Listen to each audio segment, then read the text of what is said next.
Show live, and comments from Rob Manfred that are raising eyebrows today. Oh my goodness, the math. Make the math work. Plus, Tim Tebow is going to join us from SEC Media Days. We heard from Nick Saban today. That's actually, Kevin, where we're going to start with that developing story and the high-stakes game of musical chairs that is college conference realignment. We've seen Texas and Oklahoma head south, and USC and UCLA go big.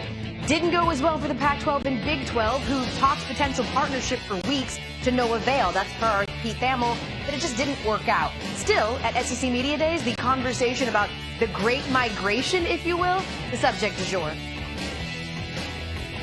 Mega conferences, may be something in the future.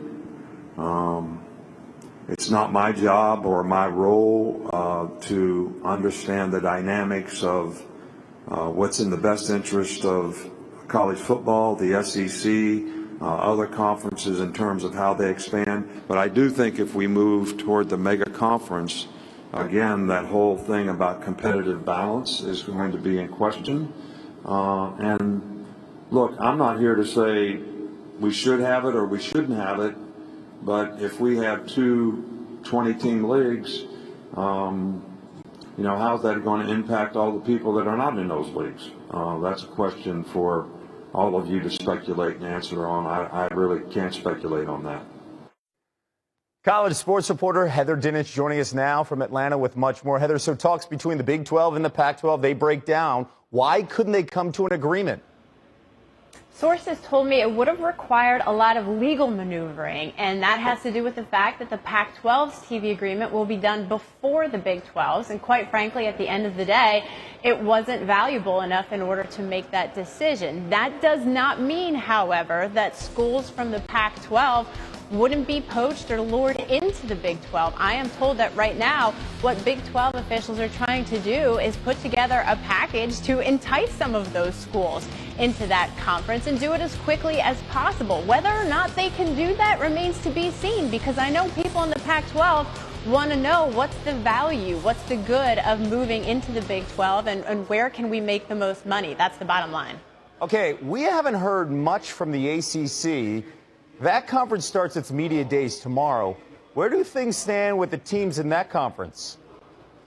Well, sources in that league indicate that right now there's a reality that no one's going anywhere anytime soon because of that grant of right agreement, which runs through the 2036 season. It would just be too costly. So the conversation has changed to revenue distribution, meaning can some schools in that conference make more money than others? And while there's no leverage because nobody's going to leave if they don't, I spoke to a Big 12 source today who said, you know what, they might actually want to consider that, because maybe if we had given OU and Texas a little bit more money, they might have thought twice about going to the SEC. Okay, we'll hear from Clemson head coach Dabo Swinney tomorrow at the ACC kickoff event in Charlotte.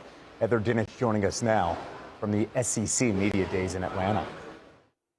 Kevin, yesterday we crowned Juan Soto the Home Run Derby champion. Today, the All-Star Game for MLB. And we're going to get you some storylines as it heads back to Dodger Stadium. For the first time since 1980, Clayton Kershaw's going to start. Sixth pitcher in the last 40 years to make the All-Star Game, start the All-Star Game in his home park. This year marks his ninth selection, by the way, most by a player for their first start All-Star Game history. Starting on the mound in the AL, Ray Shane McClanahan. It's actually going to be the first time the two lefties get to start the All-Star Game since 2000. Back then it was Randy Johnson and David Wells. One AL pitcher we will not see is Shohei Ohtani, but we will see the reigning AL MVP leading off the game at the plate against Kershaw. Ohtani hitless in 8 at-bats with 3 Ks against Kershaw for his career. So what better place to do it than tonight, where it counts a lot? The AL has won the last 8 All-Star games, but it's the National League, which is the slight favorite to break that streak. Carl Ravitch anchors our coverage from Dodger Stadium ahead of the 92nd All-Star Game. Thank you very much. SportsCenter on the Road is presented by Rocket Mortgage. And, of course, Al, you know we are in Los Angeles. I thought Atlanta was hot. Boy, L.A. has been steamy the last couple of days down here on the field. We just had baseball tonight. We had Aaron Judge, Pete Alonso. Now you're looking at Shohei Ohtani. And, boy, you get slapped in the face when you get to an All-Star game and you just realize the level of talent that Major League Baseball enjoys across the board. American League, National League. Manny Machado making his 6th All-Star selection and appearing tonight here against the Dodgers. And, of course, as a Padre, not necessarily one of the fan favorites, probably rooting for the National League, though. You got Acuna, Betts, Machado, Goldschmidt, Turner. The two Contrerases, Peterson and Jeff McNeil, will start for the National League. Ohtani, Judge, Devers, Guerrero, Stanton, Buxton. Good luck with that six. Anderson, Jimenez, Alejandro Kirk, Kershaw, and McClanahan. And we are joined by Freddie Freeman, of course, the former Brave, now Dodger. You giggled when you saw that. I mean, yeah, those lineups. I don't want to be a pitcher facing that, but the pitchers are pretty good going also. They're unbelievable. Were you ever a pitcher? Were you as a kid? You had a pitch, right? I did in high school. The Braves were one of two teams that wanted me to hit coming out of the is that draft. right? I threw hard. I didn't know where I was going, though, so I'm glad that Braves we just had the draft, and there are guys that are going through that very same conversation. And the Braves said, no, we'd rather you just focus on hitting. Yeah, well, my arm hurt because I threw hard. I was taking a lot of Tylenol when I was a kid because my arm hurt, but I wanted to hit. That's why I love to do it. So I was just thankful that they chose me to be able to hit. Freddie, how cool is it that you go into your home clubhouse, but now you see all your former coaches from last year, including your manager? It's funny how life works, doesn't it? Really? It was special to have Brian Snicker and be in the dugout with him one more time. We FaceTimed a couple of days ago when I got told I made it, and he was just so excited. Just to share another game with him in the dugout, it's going to be fun. So what did you take away? Because we did the game where the Braves where the Dodgers went back to Atlanta, and I heard the word closure, etc. What did you take away from that experience? I think, the ring, get my ring. I think when I talked about the ring, it's more than a ring for me. It was all the hard work that goes into the daily grind, the 162s.